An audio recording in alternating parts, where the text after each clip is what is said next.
Hi, this is Mugdha Pradhan. मैं एक functional nutritionist हूँ एंड आई थ्राइव की सीईओ हूँ और आप मुझे देख रहे हैं ओनली माई हेल्थ पे। Today we are going to talk about high BP कि आपको अगर हाई बीपी या हाइपरटेंशन हो तो क्या वो रिवर्स हो सकता है, क्या आप हाई बीपी से मुक्त हो सकते हो। बट उसके बारे में बात करने से पहले मुझे आपको थोड़ा बताना है कि एक्चुअली हाई बीपी मतलब होता क्या है, राइट। सो हमारे बॉडी में अपने हार्ट से अपने पूरे बॉडी को ब्लड पंप होते रहता है, राइट। वो दिन भर किसी किसी का हार्ट रेट होता है 72 बीट्स पर मिनट, किसी किसी का होता है 60, किसी किसी को अपनी सांस को देख के हार्ट बीट हो जाता है 150 बीट्स पर मिनट। अलग अलग लोगों का हार्ट बीट अलग अलग स्पीड पे चलता है। अभी ये जो हार्ट बीट है ना, तो हर बार आपका हार्ट जब कॉन्ट्रैक्ट होता है, मतलब जो ऐसे छोटा होता है, तो उसके अंदर का जो खून होता है वो आपके सारे जो ब्लड वेसल्स होते हैं, राइट, जो सारे अंदर के पाइप होते हैं उनमें से बॉडी में पूरा फैल जाता है। तो हार्ट अपना एक चेम्बर जैसे रहता है, ऐसे कमरे जैसे रहता है, उसमें खून ऊपर से भरता है, हार्ट कॉन्ट्रैक्ट होता है और फिर वो हर जगह बॉडी में अलग अलग जगह चला जाता है, राइट। ये चलते वक्त जो प्रेशर होता है, मतलब आपके हार्ट ने पंप किया, पंप करते ही जो जिस प्रेशर से आपका ब्लड हर जगह मूव होता है उसको हम ब्लड प्रेशर कहते हैं, कि ब्लड का प्रेशर। अभी किन किन लोगों में ये जो नॉर्मल हमारा बीपी होता है 120/80, वो या तो कम हो जाता है, जिसके बारे में हम कभी और बात करेंगे, या तो बढ़ जाता है।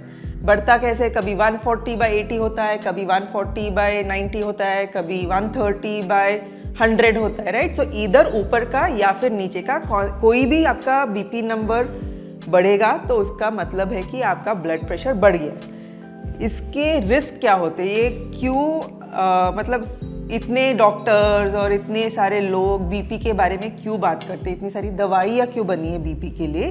क्योंकि अगर आपका ब्लड प्रेशर बहुत दिनों के लिए कंटिन्यूसली ऐसे हाई रहेगा तो वो जो आपके ब्लड वेसल्स है जिसमें से आपका खून जा रहा है, राइट, वो ब्लड वेसल्स पे ज़्यादा प्रेशर आके वो मतलब उनका फंक्शनैलिटी कम कम होने लगता है।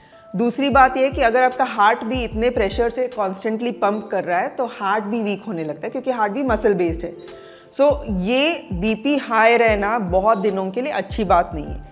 अभी कुछ कुछ कंडीशंस में बीपी नॉर्मली हाई होता है, जैसे कि अगर आप कोई एक्सरसाइज कर रहे हो, राइट, या फिर आपको कोई स्ट्रेसफुल मोमेंट हुआ है, किसी तो चीज़ का डर लग गया, जैसे आप गाड़ी चला रहे हो और किसी ने रास्ता क्रॉस कर लिया अचानक से, तो थोड़ी देर के लिए आपका बीपी एक्चुअली बढ़ेगा। ये स्ट्रेस रिस्पॉन्स है, ये भी बॉडी का नेचुरल रिस्पॉन्स है।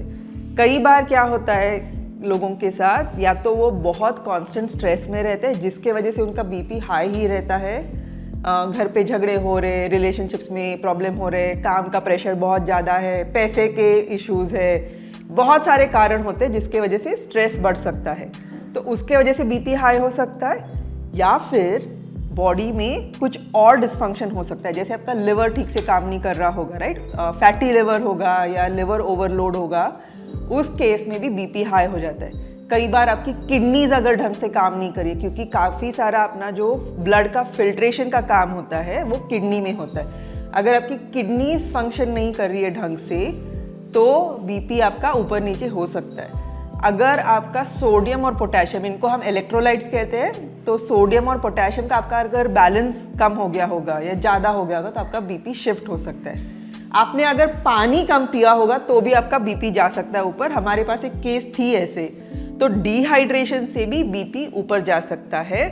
और अगर आपको इंसुलिन रेजिस्टेंस है, ओके, जो डायबिटीज से पहले ही हो जाता है, इंसुलिन रेजिस्टेंस से भी आपका बीपी बढ़ सकता है, ओके। तो ये सारे कारण हैं जिसकी वजह से बीपी बढ़ सकता है। अभी कुछ कुछ केसेस में हमने देखा है कि कुछ दवाइयों का साइड इफेक्ट भी बीपी को बढ़ा देता है, राइट। जैसे आप एक चीज़ के लिए दवाई ले रहे हो पर उसका साइड इफेक्ट होता है ब्लड प्रेशर इंक्रीज हो गया।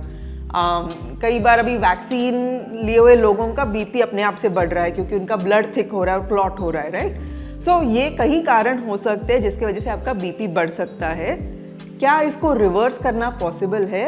बिल्कुल पॉसिबल है। हमने हमारे क्लिनिक में ये कई बार किया है, क्योंकि जब एक बार आपको रूट कॉज पता चल जाता है, अच्छा ये तो डिहाइड्रेशन से बीपी हाई है, या फिर ये स्ट्रेस की वजह से बीपी हाई है, या इंसुलिन रेजिस्टेंस की वजह से बीपी हाई है, जब आपको ये पता चल जाता है तो हम उस चीज़ पे काम करके बीपी को रिवर्स कर सकते हैं। तो आप इंसुलिन रेजिस्टेंस को रिवर्स कर दो, बीपी नॉर्मलाइज हो जाएगा।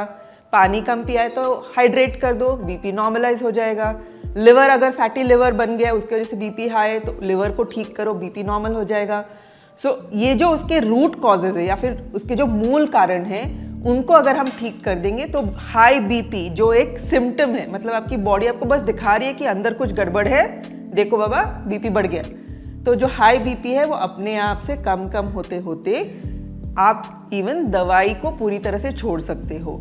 सो येस, हाई बीपी या हाइपरटेंशन इज़ 100% रिवर्सिबल एंड वो लाइफस्टाइल, फूड एंड सप्लीमेंट से 100% पॉसिबल है।